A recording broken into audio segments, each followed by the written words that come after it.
अस्सलाम वालेकुम दोस्तों, मैं हूं नासिर अली और आप देख रहे हैं मेरा यूट्यूब चैनल मेव टीवी 01। दोस्तों, आपके लिए बहुत बड़ी खुलासा लेकर आया हूं। सीमा हैदर के किरदार की एक और हकीकत आपके सामने रखनी है। सीमा ने जिस तरह से मुसलसल 1 साल 9 माह से ये झूठ बोल रही है, जितने झूठ है इसके एक्सपोज हो चुके हैं।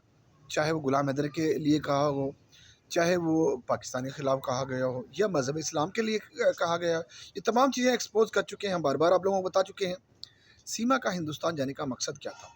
आप इस पूरी गेम को समझिएगा। जिस तरह से सीमा हैदर हिंदुस्तान में गई है, हिंदुस्तान में आप जानते हैं उस वक़्त एक राम मंदिर और बाबर मस्जिद का एक हवाला दिया जा रहा था। राम मंदिर वहाँ पर बना गया था जिस जगह पर बाबर मस्जिद थी।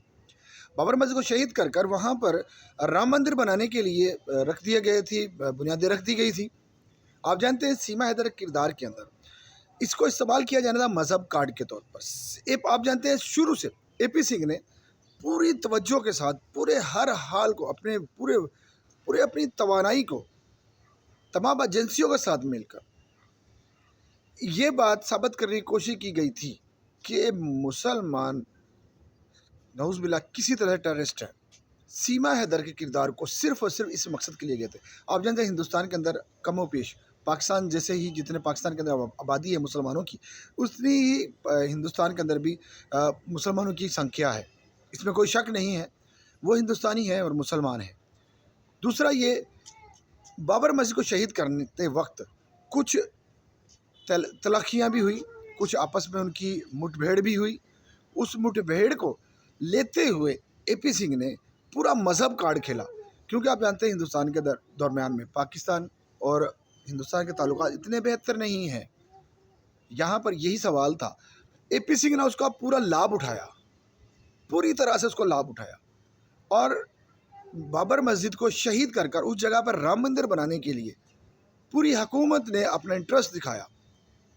और उन्होंने ये इंटरेस्ट इसलिए दिखाया था कि वहाँ पर उनका वोट बैलेंस बन गए। और आप जानते हैं वहाँ पर हिंदुओं की संख्या ज़्यादा है, क्योंकि हिंदुस्तान में ज़्यादा हिंदुओं की संख्या है, वहाँ पर उनकी तादाद है और उनका असर है, उनका कानून के अंदर उनकी बात को माना जाता है।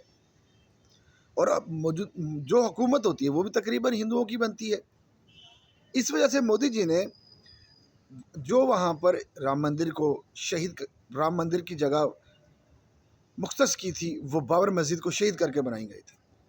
तो इसको इस्तेमाल किया जाना था उसके लेवल में। मैं आपको बार बार अपनी वीडियो में अक्सर ये बात कहता रहा हूँ कि सीमा हैदर को इस्तेमाल करने का मकसद ये था, वो एक मुसलमान है और अगर वहाँ पर उसको लेकर जाएंगे, आप जानते हैं उसने पूरी कोशिश की गई थी उसको एपी सिंह ने कि राम मंदिर के उद्घाटन पर लेकर जाए, लेकिन वहाँ पर वो ना जा सकी।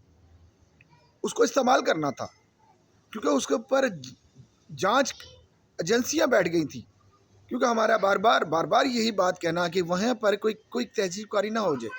इस वजह से सीमा हैदर को एक साइड पे कर दिया गया, क्योंकि वो तमाम लोगों के सामने वो बातें आ चुकी थी और ये उनका ख्याल था एपी सिंह का कि जैसे ही उद्घाटन हो जाएगा इसको हम धकेलेंगे, इसको ठोकर मारेंगे इसके बैक पर और इसको बाहर फेंक देंगे पाकिस्तान वापस। लेकिन ये बात इंटरनेशनल मामला बन गई। इतना इंटरनेशनल मामला, हर मुल्क के अंदर ये चर्चा हो रही है कि एक घुसपैठिया हिंदुस्तान में घुस गई है अनलीगल तरीके से। मुसलसल वो जहर उगल रही है। गुलाम हैदर के लिए आवाज़, गुलाम हैदर के ख़िलाफ़ जहर उगल रही है, मज़हब इस्लाम के ख़िलाफ़ जहर उगल रही थी, पाकिस्तान अपने मुल्क के ख़िलाफ़ जहर उगल रही है। लेकिन अफसोस इस बात का था कि उस जैसी छोटी सोच के रखने वाले इंसान, उस जैसे छोटी सोच के रखने वाले इंसान सीमा की तमाम गेम को ना समझ सके, तमाम चालों को ना समझ सके। जिस तरह से एपी सिंह ने उसको इस्तेमाल करना था पूरी तरह से किया। और जब से इलेक्शन हुआ है, जब से राम मंदिर का उद्घाटन हो चुका है, उसके बाद इलेक्शन हुए, इलेक्शन होने के बाद वो सीमा हैदर को उन्होंने ठोकर मार दी। एपी सिंह का किरदार ये था, क्योंकि ये बदकिरदार इंसान है जो अपनी महिलाओं को तो रिस्पेक्ट नहीं दे सकता। निर्भया केस को आप जानते हैं, पूरी दुनिया ने देखा उस बच्ची के साथ क्या हुआ, बलात्कार हुआ था, उस बच्ची का जनाब उसको मार दिया गया था। और इस गद्दार इंसान ने, एपी सिंह ने उसके खिलाफ, उस बच्ची के खिलाफ केस लड़ा और उन चारों मुजरिमों को बचाने की पूरी कोशिश की गई थी। लेकिन वो केस एक पूरा तरीके से लड़ा गया, पूरा हिंदुस्तान ने लड़ा उस केस को। जिस दिन उन मुजरिमों को सजाए मौत होनी थी, उनको फांसी दी जानी थी, उस रात भी शख्स ने, एपी सिंह ने पूरी तरह से कोर्ट के अंदर ये साबित करने की कोशिश की थी कि बच्ची खुद अपनी मर्जी से गई थी उसके पास। और ये कहा था उस वक्त माँ कहाँ थी जब रात को 12 बजे 1-1 बजे बच्ची घर आती थी। यानी ऐसे आरोप लगाए गए थे उस बच्ची के ऊपर, लेकिन पूरा हिंदुस्तान उस बच्ची के साथ खड़ा हुआ। उस बेचारी, वो तो खुद जिंदा ना रही, लेकिन उसकी वजह से इस एपी सिंह को जितना बदनाम किया उस केस के दरमियान, उसका किरदार ही ऐसा था। इसीलिए सिर्फ इस सीमा का इस्तेमाल कर रहा था कि इसको फ़र्क नहीं पड़ता, इज्जत बेइज्जती का इसका मसला कोई नहीं है, क्योंकि इज्जत तो इसकी उस वक्त चली गई थी जब निर्भया केस के अंदर ही वो ये दोषी साबित हुआ, उनको मुजरिमों को सजाए मौत मिली। लेकिन इस भैया को अपनी टूटी हुई शाख को जोड़ना था और मौजूदा हुकूमत के अंदर, अपनी संसद के अंदर जाने के लिए अपने आप को पेश करना था कि किसी वजह से मैं ये साबित करने को कर दूं कि पाकिस्तान के अंदर महिलाओं को रिस्पेक्ट नहीं दी जाती। ये एक इसी वजह से एक मुसलमान गैर मुस्लिम हो गई, हिंदू धर्म इख्तियार कर लिया, हिंदू धर्म में आ गई और अपने मुल्क को छोड़कर, जहाँ पर ज़िंदगी के 45 साल गुजार चुकी है, जहाँ के 4 बच्चे पैदा कर लिए, जहाँ की नेशनलिटी रखती है, अपने माँ बाप, बहन भाइयों, अपने खामिद को छोड़कर हिंदुस्तान में आई है शरण लेने के लिए हिंदुस्तान की। ये साबित करने में वो नाकाम हो चुका है। वहाँ पर चाटुकारी ज़रूर दे रहा है, उसको फ़ायदा देने की कोशिश कर रहा है, उसको नागरिकता दिलाने की कोशिश की। लोगों ने ये कहा था कि इसको नेशनलिटी मिल जाएगी, बहुत जल्द मिल जाएगी, लेकिन अफसोस है हमें उन जैसी सोचों पर रखने वाले, जबकि हुकूमत की तरफ से बाकायदा तौर पर अनाउंसमेंट की गई, जो शख्स 2014 तक, यानी उससे पहले पीछे आया होगा, उसको नागरिकता मिल सकती है, लेकिन उसके बाद कानूनी कार्रवाई होने के बाद उसको मिलेगी। लेकिन सीमा किरदार 2023 में गई है। 1 साल में इस महिला के लिए पूरा हिंदुस्तान का कानून को बदला जा रहा था।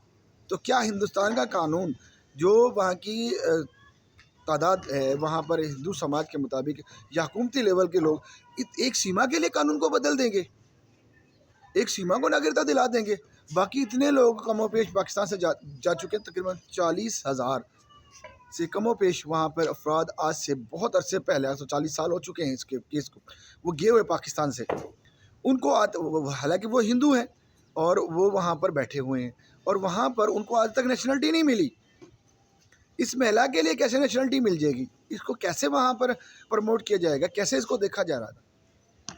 एपी सिंह ने सिर्फ इस्तेमाल करना था, इस्तेमाल किया। टिश्यू, जैसा आप जानते हैं टिश्यू का इस्तेमाल करते हैं, उसको फेंक देते हैं। एपी सिंह ने सेम इसके साथ ऐसा ही किया, इसको इस्तेमाल खुद किया, इस्तेमाल कराया अपने नेताओं को, अपनी संसद में जाने के रास्ते हमवार किए और तमाम उन जो वहाँ के पुलिस प्रशासन के लोग हैं उनको भी इस्तेमाल करवाया। वहाँ जहाँ भी एपी सिंह का फ़ायदा हो सकता था वहाँ इस महिला को लेकर गया था और उसको वहाँ पे इस्तेमाल कराया। लेकिन ना तो एपी सिंह को वहाँ पे इसको नेशनलिटी लेके दे सका और ना ही राम मंदिर के उद्घाटन पे किसी किस्म की कोई तहजीबकारी हुई और ना ही वो जनाब वहाँ पर संसद में जा सका एपी सिंह। अब इस एपी सिंह को जितना लोगों ने थोड़ा, जितना उसके हिंदुस्तान के लोगों ने कहा कि अपनी महिलाओं को रिस्पेक्ट नहीं दे सकता, गैर मुल्की को रिस्पेक्ट दे रहा है, इसमें गद्दारी का मुकदमा चलना चाहिए, इसको फंडिंग हो रही है। आप जानते हैं दुबई से पैसे अकाउंट में, एपी सिंह के अकाउंट में पैसे ट्रांसफ़र हुए थे, तो उसकी आज तक जाँच नहीं हुई और सीमा हैदर के खिलाफ जितने भी ATS CBI ने जाँच की है वो अभी तक सामने नहीं लेकर आए। इसी वजह से मोहम्मद मलिक साहब केस को ट्रांसफ़र करने के लिए एप्लीकेशन कोर्ट में दी हुई है, चंडीगढ़ में उसको ट्रांसफ़र करवाना चाहते हैं ताकि वहाँ की पुलिस वाले, वहाँ की अदलिया से पूरी उम्मीद है कि उनको फ़ैसला मिल जाएगा। दोस्तों, आने वाले वक्त में हम नए एक्सपोज करेंगे कि सीमा हैदर का अक्सर खुलासा क्या था। इंशाअल्लाह ताला फिर जुड़ेंगे, तब तक मुझे इजाज़त दीजिए। अल्लाह हाफ़िज़।